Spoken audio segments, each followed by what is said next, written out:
समझता हूँ कि मेरी बात पर मत जाइए। इन लोगों का चरित्र क्या रहा है, किसके खिलाफ कब गाली दिए हैं, कब बयान दिए हैं, जिन्होंने योगी जी और मोदी जी तक को नहीं छोड़ा, जिन्होंने माँ बहन की मंचों से गालियाँ दी, उनकी गालियों पर प्रतिक्रिया देने लायक भी उनको मैं नहीं समझता हूँ। उनकी बातों पर मैं प्रतिक्रिया देने लायक भी उनको नहीं समझता हूँ। आप लोग पत्रकार साथी, मैं लोग का हाथ जोड़कर अनुरोध है कि जब भी ऐसे कोई बात कहे तो आप बस एक बात याद दिला दिया जाए, क्या महेंद्र पांडे को अब भी माँ बहन की गाली देंगे, योगी जी को अब भी घंटा देंगे, दिखवाएंगे, अब मोदी साहब जी को क्यों नहीं भेज रहे? आप उनकी पुरानी बातों को याद दिला दीजिए। जिन जिन जिन लोगों की अपनी बातों का नहीं कब क्या बोल देंगे, उन बातों पर मैं प्रतिक्रिया देता रहूं, इस लायक अभी वो नहीं है। गोपी राजभर ने कहा है कि कल दोनों लोग नामांकन करने आए थे, लेकिन छुट्टी मैंने निकाल दिया, हवा निकल गई है। अभी ये सब मंत्री की भाषा है, मंत्री की भाषा है, छुट्टी निकाल दिए, हवा निकाल दिए।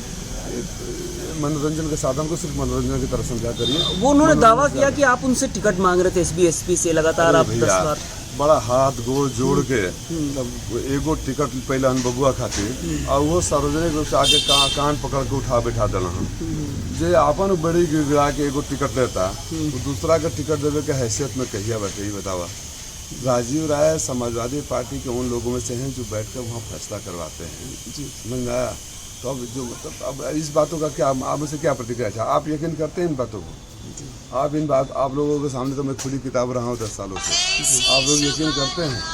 मेरे जो संबंध राष्ट्रपति जी से यकीन करते हैं आप इस बात को कि जो खुदे हाथ पैर जोड़ के साष्टांग दंडवत होकर जगह माई बहन के करेले रहे, जगह जोगी जी के घंटा बजवावत रहे, भीख मंगवावत रहना, महेंद्र पांडे के माई के गाली देते रहना, मोदी जी या साहब साहब के भेजते रहना, बड़ी गिड़गिड़ान टिकट क्या बचावे खातिर सार्वजनिक रूप से कान पकड़ के उठल बैठा। क्या राजीव राय के जो लोकप्रियता है उससे घबराई है बीजेपी? तमाम दिग्गज आ रहे हैं यहाँ पे। देखिए, जब जनता आगे चल देती है ना, और जनता को आगे चलने का मतलब ये नहीं मेरा बहुत खूबसूरत हूँ, मैं बहुत वो स्वाभाविक रूप से आपके सुख दुख में आपका पड़ोसी भी, आपके गांव का पड़ोसी भी अगर लगातार आपके साथ खड़ा है, हर मौके पर खड़ा है, तो आप उधर मुड़ जाते हैं कि वो मेरा अपना है। मैंने वो रिश्ता कायम कर लिया है घोसी से, वो भावनात्मक संबंध जोड़ लिए हैं घोसी से कि घोसी के लोगों को अगर कोई तकलीफ़ होती है तो उनको राजीव भैया नज़र आते हैं। अब इससे घबरा कर कौन क्या करता है इस बात, भारतीय जनता पार्टी बड़ी पार्टी है, चुनाव लड़ना चाहती है, उनके संगठन की मजबूरियाँ है कि वो आएंगे, प्रचार प्रसार करेंगे।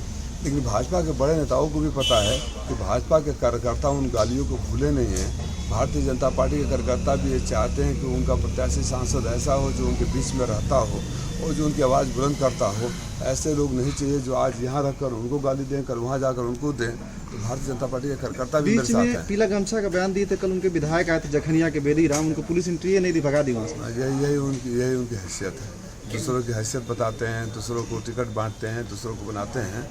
अभी बयान देंगे, अब तो सहमे हुए हैं भारतीय उनके पार्टी के कार्यकर्ता कि कब कुछ बोल दे मार खा जाए। क्या इस तरह के उल जुलूल बयान इसलिए दिए जा रहे हैं कि 10 साल जो भाजपा का रहा उस पे बात ना हो, मुद्दों पे बात ना हो और चीज़ें धर्म और बयानों के इर्द गिर्द घूम के रह जाएं? भाई वो तो बात सही, आप जो बोल रहे हैं उससे सहमत हूँ, लेकिन उससे बड़ी बात ये है कि पिछले 10 सालों में मैं तो दावे के साथ कहता हूँ ना कि 10 सालों से आपके बीच में रहा हूँ और मैं किसी और को नहीं बोलता हूँ, पत्रकार साथियों को, क्योंकि आप तो हर घटना के चश्मदीद गवाह की तरह हो।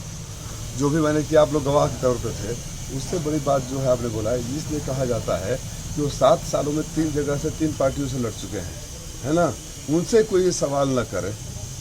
अब मैंने कल एक बयान सुना, राजीव राय विकास के मुद्दों पर बहस की बात करते हैं, विकास के खोज के ले आए ना, अब भौतिक स्तर समझ गए ना, विकास के खोज के लेके आई तो विकास पर बहस करी हैं, हम ट्वीट कर देनी है, हम पोस्ट कर देनी है, हमारा ही है, तो बातों का जनता विकास खोजना पड़ रहा है, ये हाल है। अब बताइए, अब मैं किसी शायद इन्हीं का था, किसका था, उस पर मैंने बयान देखा कि बहुत विकास के मुद्दों पर आते, विकास खोज के ले आऊँ, बताएं बात करें।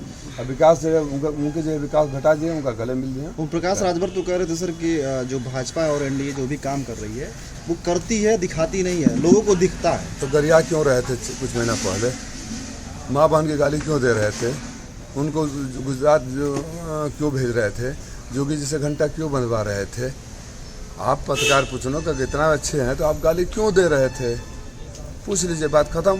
अब वो तब वाला बात सही है कि अब वाला बात सही है, ये कैसे पता चलेगा? कह रहे थे कि इस बार चुनाव में हार जाएंगे तो अगली बार हमारी पार्टी में आएंगे और हम लोग उनको टिकट देकर चुनाव लड़ाएंगे, इसके बारे में क्या कहना चाहेंगे?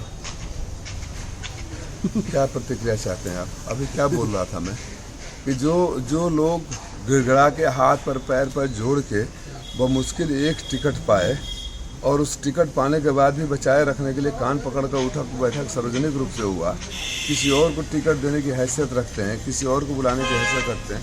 अब इन बयानों को मैं गंभीर, आप पत्रकार साथी दिन भर धूप में कड़ी मेहनत करते हो, ऐसे बयानों को सुनकर मुस्कुरा के मनोरंजन की तरह इस्तेमाल कर लिया करो, रिलैक्स रहा करो, तनाव रहित रहा करो, हंसने मुस्कुराने का एक मौका है, इससे अधिक कुछ नहीं है। हर चरण में मोदी जी का बयान बदल रहा है, मंगलसूत्र से लेकर अब अंतिम चौथे चरण जाते थे अडानी अंबानी के आगे, इसको किस तरह देखते हैं? इब्तदा इस खैर होता है क्या, आगे आगे देखिए होता है क्या, आखिरी चरण तक आते जाइए, आने दीजिए, देखिए क्या क्या होता है। ओपी राजभर का कहना है कि हमारा लड़का जो है बेहतर है, योग्य है, शिक्षित है, ऐसा कोई है ही नहीं। कौन बाप अपने बेटे को बेहतर नहीं बताता है?